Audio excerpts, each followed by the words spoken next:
Defence sector में भारत ने एक बहुत बड़ा माइलस्टोन हिट किया है। क्या हुआ है? हाइपरसोनिक मिसाइल को सक्सेसफुली टेस्ट किया गया है। किसने किया है? भारत के defence research and development organisation ने यह टेस्ट कंडक्ट किया है। कहां पे हुआ है? ओडिशा के कोस्ट पर स्थित doctor APJ Abdul Kalam island से टेस्ट फायर किया गया है। ये क्यों सिग्निफिकेंट है? क्योंकि ये भारत का पहला long range hypersonic missile test है।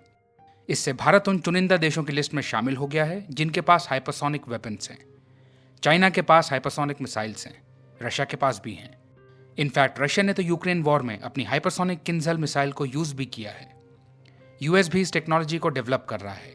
यूएस के अलावा France, Germany, Israel, Iran, Japan और ऑस्ट्रेलिया जैसे देश भी इस क्रिटिकल टेक्नोलॉजी को डेवलप करने में जुटे हुए हैं। वहीं भारत ने लॉन्ग रेंज हाइपरसोनिक मिसाइल को सक्सेसफुली टेस्ट कर लिया है, तो ये बहुत बड़ा अचीवमेंट है। अच्छी बात यह है कि भारत ने इस मिसाइल को इंडिजिनसली डेवलप किया है, मतलब देश में ही बनाया है। होम ग्रोन मिसाइल का सफल परीक्षण मेक इन इंडिया इनिशिएटिव के लिए एक मैसिव बूस्ट है। ये भारत की स्ट्रेटेजिक ऑटोनॉमी के लिए बहुत अच्छा है। ऐसी क्रिटिकल टेक्नोलॉजीज हम देश में ही डेवलप कर लेंगे तो डिफेंस इंपोर्ट्स के लिए दूसरे देशों पर डिपेंड नहीं होना पड़ेगा। बढ़िया है। अब जरा हाइपरसोनिक मिसाइल के बारे में समझ लेते हैं। हाइपरसोनिक का मतलब होता है जो साउंड से 5 गुना से भी ज्यादा तेज हो। साउंड की स्पीड क्या होती है? 1235 किलोमीटर पर आवर। वैसे साउंड की स्पीड बहुत सारे फैक्टर्स पर डिपेंड करती है, जैसे जिस मीडियम में साउंड ट्रैवल कर रहा है उसका टेम्परेचर क्या है, डेंसिटी क्या है, प्रेशर क्या है, ह्यूमिडिटी, इलास्टिसिटी, कंपोजिशन, ऐसे बहुत से फैक्टर्स निर्धारित करते हैं कि साउंड किस गति से ट्रैवल करेगा।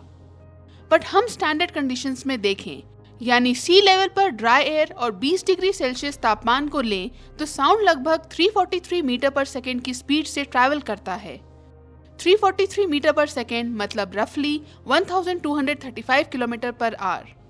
ये जो साउंड की स्पीड है इसे सोनिक स्पीड कहा जाता है।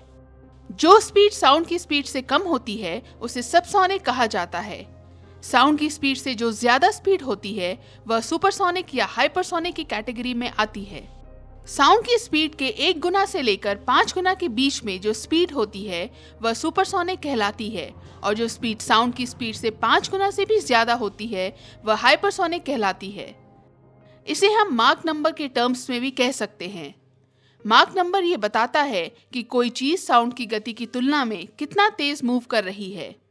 साउंड की स्पीड को कहेंगे माक 1। साउंड की स्पीड से 2 गुना तेज हो तो माक 2, 4 गुना तेज हो तो माक 4 एंड सो ऑन। तो माक 1 से माक 5 के बीच की स्पीड हुई सुपरसोनिक स्पीड, और हाइपरसोनिक हुई माक 5 से ज्यादा वाली स्पीड्स। तो अभी भारत ने जो हाइपरसोनिक मिसाइल टेस्ट की है उसकी स्पीड माक 5 से ज्यादा है, या साउंड की स्पीड के 5 गुना से भी ज्यादा है, यानी 6000 किलोमीटर पर आवर से भी ज्यादा है। ना जबरदस्त। एक एडवांस टेक्नोलॉजी की वजह से इतनी हाई स्पीड सस्टेन करना पॉसिबल हो पाता है। इसे स्क्रैमजेट प्रोपल्शन कहते हैं।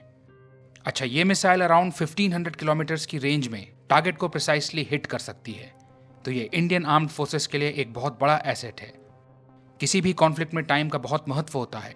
जो साइड क्विकली अटैक को अंजाम दे पाती है उसको एक अपर हैंड मिलता है, और यदि डिलेज होते हैं तो वो कई बार काफी ज्यादा कॉस्टली साबित होते हैं। ऐसे में हाइपरसोनिक मिसाइल्स काफी इफेक्टिव होती हैं।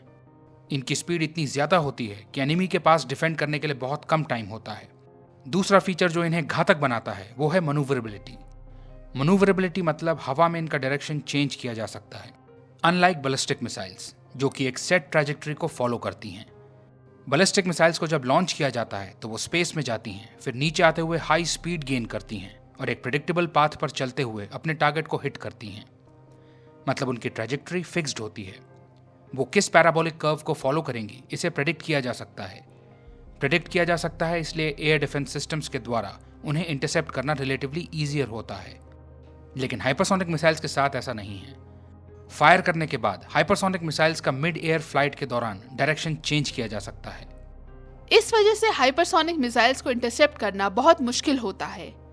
हाई स्पीड के साथ साथ ये जो मनूवरेबिलिटी का फीचर है ये इन्हें एक्सट्रीमली डेडली बनाता है। एयर डिफेंस सिस्टम्स के लिए ये नाइटमेयर की तरह होती है, क्योंकि उन्हें ये ईजिली डॉज कर पाती है। जब तक एनिमी के एयर डिफेंस सिस्टम्स इन्हें डिटेक्ट और ट्रैक कर पाते हैं तब तक ये ऑलरेडी टारगेट को हिट कर चुकी होती है।